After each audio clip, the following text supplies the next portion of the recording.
Hey guys, what's going on, dudes? Is David here. We are back with another video. Now, in this video, guys, we shall be discussing something that is unfortunate that's going on with the WWE and the WWE team. Now, when it comes to WWE and the whole WWE thing, we're going to be talking about the main show that is Monday Night Raw.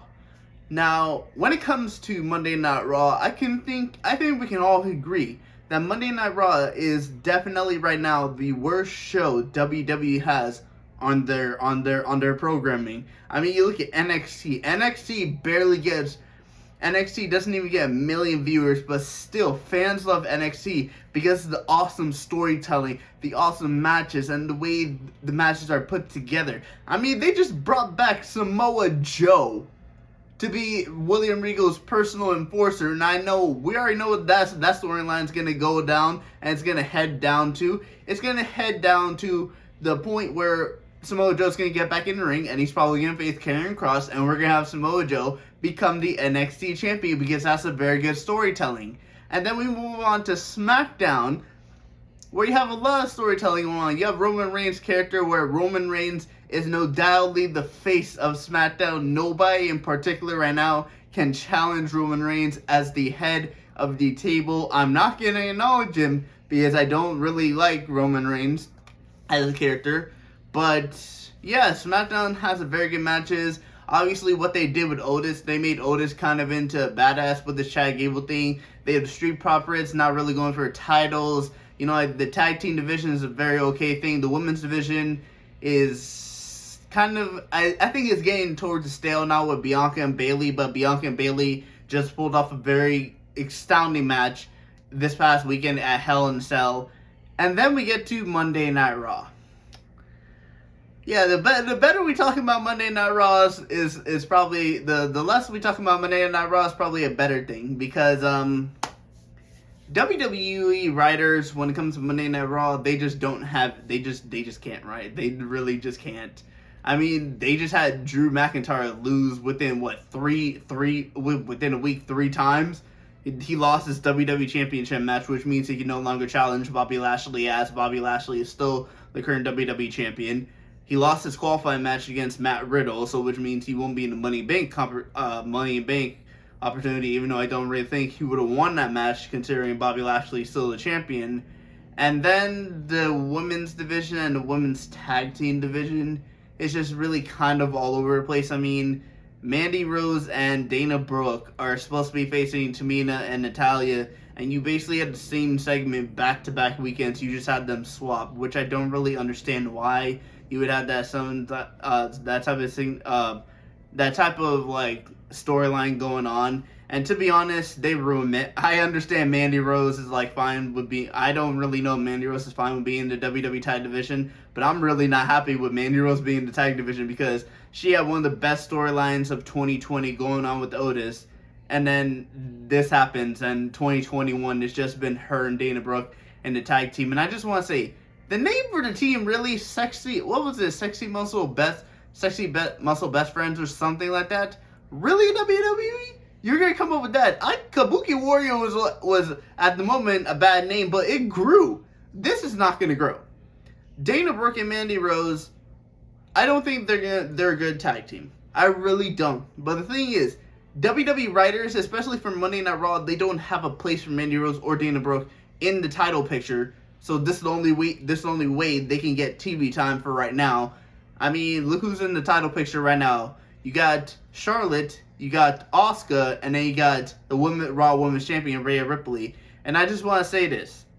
What is this title reign for Rhea Ripley? It's really been a weird title reign, because the Monday Night Raw writers, they had her beat Asuka at WrestleMania. Don't understand why. First match ever.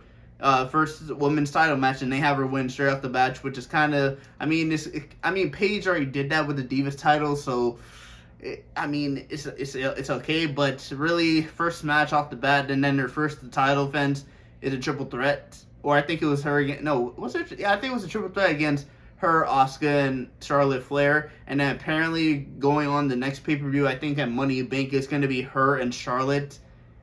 And it's really confusing right now, because Rhea is supposed to be a heel. Charlotte's supposed to be a heel. And then the only face you got is Asuka.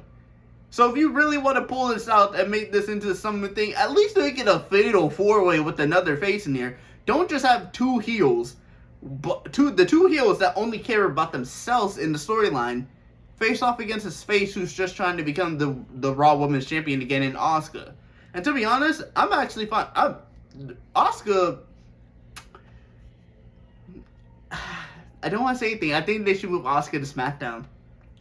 I think they should move Asuka to SmackDown and move Sasha Banks to Raw. Because those two, Asuka needs, even though she was previously on SmackDown, she needs a different opportunity because she's been Raw Women's Champion about, 3-4 times now? And I think it's about time for her to move on into a different storyline. If that means going back to NXT and absolutely running through the NXT Women's Division to challenge, I would love to see Asuka versus Io Shirai. If Io Shirai were to win the title again, I would love to see Asuka versus Io Shirai for the NXT Women's title. Or in fact, involve the Women's Champion right now, Raquel. Those having a triple threat, or maybe even involve Dakota Kai. Having those four in a fatal 4-way. That would be an absolutely astounding match.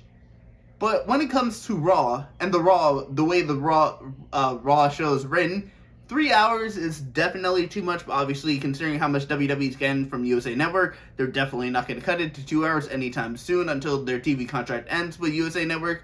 Then possibly we could see Raw cut down to 2 hours, but for right now, I don't really see Raw coming down to 2 hours, and really, they need to find something better to do with that third hour, because the first 2 hours I'm pretty sure are definitely very, very fine, but it's that third hour because 3 hours of Monday Night Raw, especially the writing, considering right now Raw is probably the third best show WWE has, and it's the flagship show. It's supposed to be the flagship show, and it's the third best show right now.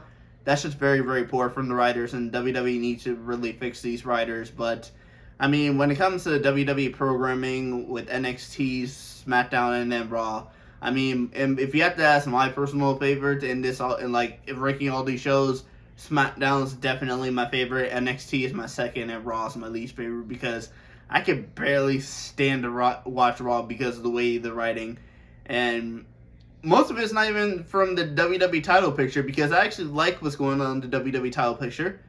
The United States title picture is kind of weirded out because Sheamus is injured and he's not really defending his title. So what was the point of Sheamus even winning if he's not going to defend his title? Keith Lee, we don't know what happened to Keith Lee. Then you got what was it called?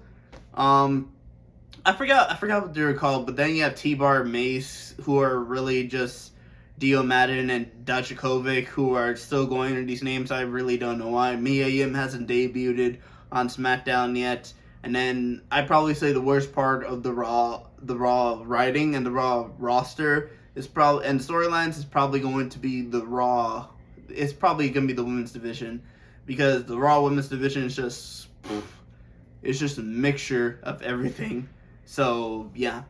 But anyway, guys, I want to thank you guys for watching this video. Please smash the like button. I'll be posting more sports content for you guys to see in the coming days. So make sure you subscribe to the channel, turn on the bell notification so you know my videos go live.